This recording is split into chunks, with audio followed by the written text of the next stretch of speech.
고난주간 여섯째 날 금요일입니다. 십자가의 날입니다. 본문은 마태복음 27장입니다. 예수님께서 잡히십니다. 대제사장의 법정에 끌려가셔서 메시아라 주장했다는 이유로 사형의 선고를 받으시고 빌라도의 법정에 끌려가셔서 유대의 왕이라 주장했다는 이유로 사형의 선고를 당하십니다. 그리고 고난을 당하시죠. 매를 맞으시고 조롱을 당하십니다. 군병들이 송포를 입히고 가시멜관을 씌우고 그 앞에 유대의 왕이여라고 절을 하면서 비웃고 조롱하죠. 그 다음에 십자가를 지고 골고다의 언덕을 오르게 되십니다. 그 과정도 보통 힘겨운 과정이었습니다. 하지만 진짜 고통은 골고다의 언덕을 다 오르신 이후에 시작되시죠. 십자가에 못이 박히십니다. 우리가 상상할 수 없는 고통이 시작됩니다. 그리고 매어 달리시죠. 십자가에 못이 박히는 순간의 고통이 아니라 매어 달려있는 모든 순간 그 고통이 이어집니다. 그 순간 마음의 고통들도 여전히 동일하게 존재하게 되죠. 사람들이 예수님을 둘러싸서 예수님을 조롱하죠. 네가 메시아면 내려와 봐라. 이런 식의 조롱들이 계속 이어집니다. 그 고통의 시간이 지나고 그리고 숨을 거두십니다. 이게 십자가의 날입니다. 예수님께서 재판을 받으시고 고난을 받으시고 돌아가시는 그 하루가 금요일에 벌어지는 일입니다. 오늘 우리가 묵상해야 되는 건 이 예수님의 사랑입니다. 예수님께서 어떤 마음으로 이것들을 감당하셨는지의 사랑에 대한 것인데 그 얘기를 하기 전에 잠깐 오해에 대한 이야기 해보도록 하겠습니다. 어떤 분들은 십자가 사건을 생각할 때 너무 법리적으로 교리적으로 생각하십니다. 큰 오해를 하십니다. 십자가 사건을 얘기할 때 하나님이라는 분은 누구를 그냥 용서를 못해줘. 그래서 우리를 용서하려면 다른 누군가가 책임을 져야 돼. 그게 하나님의 법칙이야. 그래서 예수님이 우리 대신 책임을 진 거야. 그래서 예수님이 죽은 거지. 그래서 우리는 면책특권이 생기는 거야. 우리가 이제부터 죄를 지고 우리 마음대로 해도 죽은 다음에 천국 갈 수 있어. 뭐만 믿으면 예수님께서 우리의 죄를 대신해서 죽었다라고는 그 법적 사실을 믿으면, 그 법적 사실을 내가 믿으면 나는 막 살아도 괜찮고 죽은 다음에 천국 갈 수 있어. 이런 식으로 생각하시는 분들이 있죠. 그렇죠? 이게 틀린 거죠, 여러분. 이건 굉장히 잘못된 생각이죠. 이런 생각을 갖고 있으면 그냥 하나님이 그냥 용서해주면 안 되나? 왜 굳이 와서 죽고 하는 이런 퍼포먼스를 해야 되나? 하나님이 그 하나님의 법칙이라는 게 설득이 잘 안 되고. 그렇죠? 그래? 그러면은 어찌됐건 그냥 예수님이 2000년 전에 그걸 다 처리한 거니까 내가 그 법적 사실만 믿으면 내 맘대로 살아도 된다는 거지? 이런 식의 아니라는 생각들을 하고, 그렇죠? 난 그걸 진짜 믿어. 난 막 살아도 괜찮을 거야. 난 죽은 다음에 천국 갈 거야. 이런 생각들을 하기도 하고 그런 것이죠. 또 이게 반대쪽으로 가면 어떻게 돼요? 어찌됐건 네 잘못으로 이 사람이 이런 고통을 당했어. 네가 근데 그래 나는 뭐 이렇게 이제부터 면책특권 생겼으니까 좋다. 이러면 네가 얼마나 이기적인 놈이니? 그건 네가 진짜 나쁜 놈이지. 그럴 게 아니라 어떻게 해야 돼? 깊은 죄책감을 가지고 예수님께 사죄하는 마음으로 살아가야겠지? 예수님이 시키시는 걸 열심히 해야겠지? 네가 이것을 좀 보상하는 마음을 가지고 살아야겠지? 네가 아무리 노력해도 이 고통의 보상은 안 되겠지만 약간 이런 식의 죄책감의 방식으로 적용하는 거. 그렇죠? 이게 다 어디서 생겨요? 이게 이 예수님의 십자가 사건을 법리적으로 해석하는 거에서부터 생기는 오해죠. 이건 굉장히 잘못된 관점입니다. 복음은 이런 것이 아니에요. 왜 이 오해가 생겼는지에 있어서 좀 약간 이게 사소한 오해인데 약간 긴 설명이 필요하긴 한데 이건 구약을 잘 이해를 못해서 생기는 오해입니다. 그러니까는 구약에 간단하게만 설명하고 나중에 좀 길게 설명할 기회가 있겠죠. 구약에 속죄제라는 게 있잖아요. 그럼 속죄제는 하나님 나라의 법칙인 게 아니라 그 당시 사람들이 썼던 예배의 방식이고 하나님께 이 예배 방식에 구원의 메시지를 담아서 구약시대 사람들에게 전하신 거예요. 그래서 속죄제라는 것이 무엇이었냐 하면 속죄를 드릴 때 어떻게 했어요? 레위기 때 배우셨죠? 양의 피를 다 쏟아요. 그럼 쏟아지는 피는 뭘 상징해요? 죽음을 주는, 생명을 내어주는 사랑을 상징하죠. 그럼 속죄제를 드린다는 건 하나님이 나를 이렇게 생명을 내어주기까지 사랑하시는 것을 믿습니다. 내가 그것을 믿을 때 하나님께 나에게 찾아오셔서 나를 회복하실 것을 믿습니다. 이 믿음의 고백이 속죄제예요. 어린 양의 피를 다 쏟고 번제에 불을 붙이는 거죠. 그래서 그런 고백을 할 때 이 사람 마음에 하나님의 사랑이 다시 느껴지고 이 사람의 내면의 영혼이 회복되어지고 이 하나님의 아름다운 형상을 회복하는 것이 속죄제에 담겨있는 복음입니다. 그렇죠? 근데 구약에도 후기에 가면 사람들이 어떻게 생각했어요? 그렇다는 거지. 그러니까 내가 죄를 지으면 양 한 마리 가져가서 죽이면 그 양이 내 죄의 책임을 다 져서 나는 괜찮다는 거지. 이런 식으로 해석했었던 시기가 있었죠. 이사야 때. 그렇죠? 이스라엘 후기, 유다 후기에는 이런 일들이 있었죠. 근데 그거에 대해서 하나님께서 뭐라고 하세요? 그건 성전 마당만 밟는 거고 제사가 뭔지도 모르는 거고 그렇게 얘기하시죠. 그렇죠? 그러니까 지금 예수 그리스도의 십자가의 죽음에 대해서 그래? 예수님께서 나를 대속하신 거야? 그럼 난 내 마음대로 살아도 면책특권이 생기는 거지라고 생각하시잖아요? 그럼 이사야 때 그렇게 생각하는 사람들에 대해서 너는 지금 복음이 뭔지 제사가 뭔지 전혀 모르는 거야 라고 얘기하셨다는 거예요.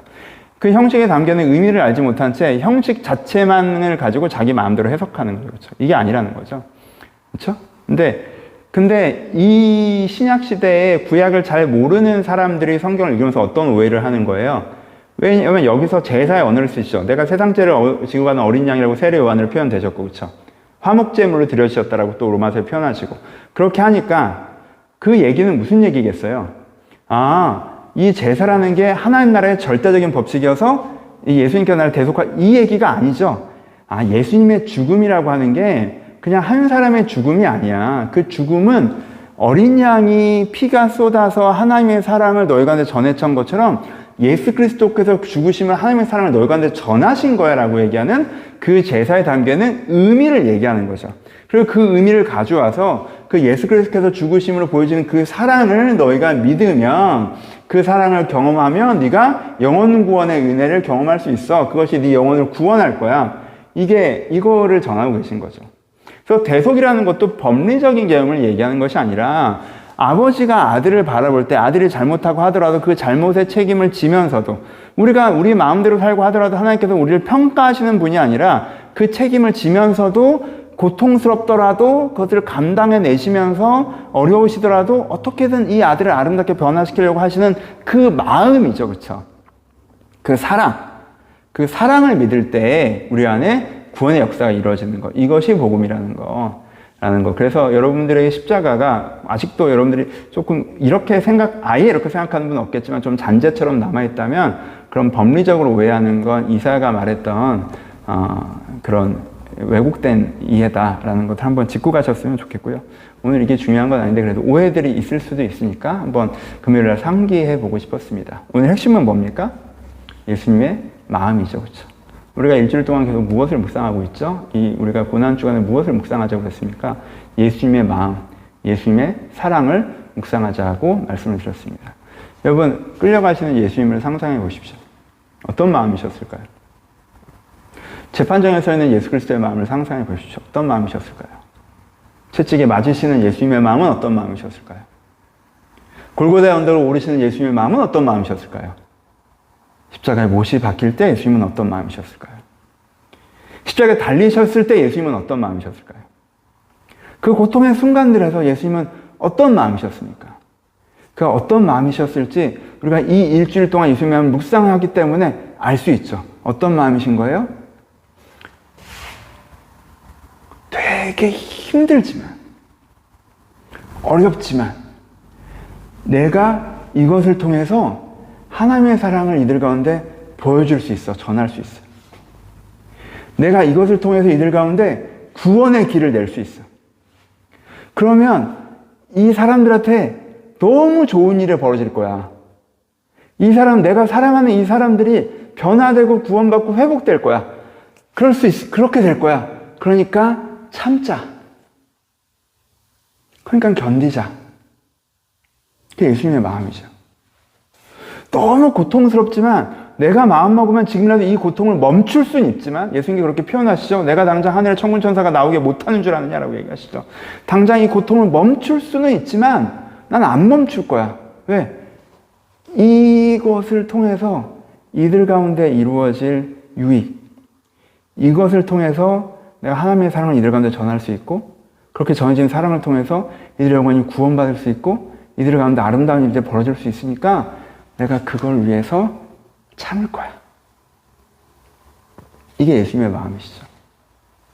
그래서 우리가 그 고통의 무게를 생각할 때 너무 잔인하다가 아니라 그 고통의 무게를 생각할 때 그걸 견디실 만큼 이 마음이 더 크셨구나 라는 하나님의 예수님의 깊은 사랑을 우리가 묵상하는 것입니다.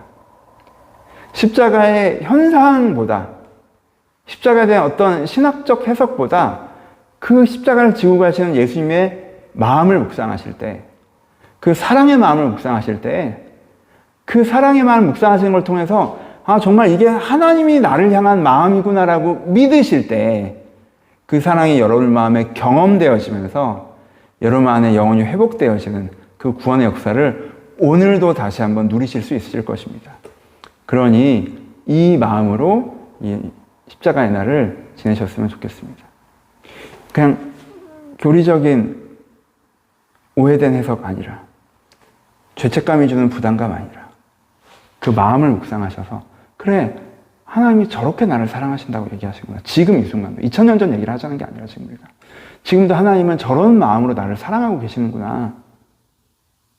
그것을 나에게, 십자가가 그 메시지를 나에게 전하는 것인데 그걸 내가 믿어보자라고 다시 한번 여러분들 그 하나님의 사랑을 십자가를 통해서 묵상하시고 믿으시고 그 믿음의 고백을 통해서 다시 한번 오늘도 그 사랑을 말미암아 이루어지는 영원권의 은혜들을 누리시는 귀한 하루가 되셨으면 좋겠습니다. 감사합니다.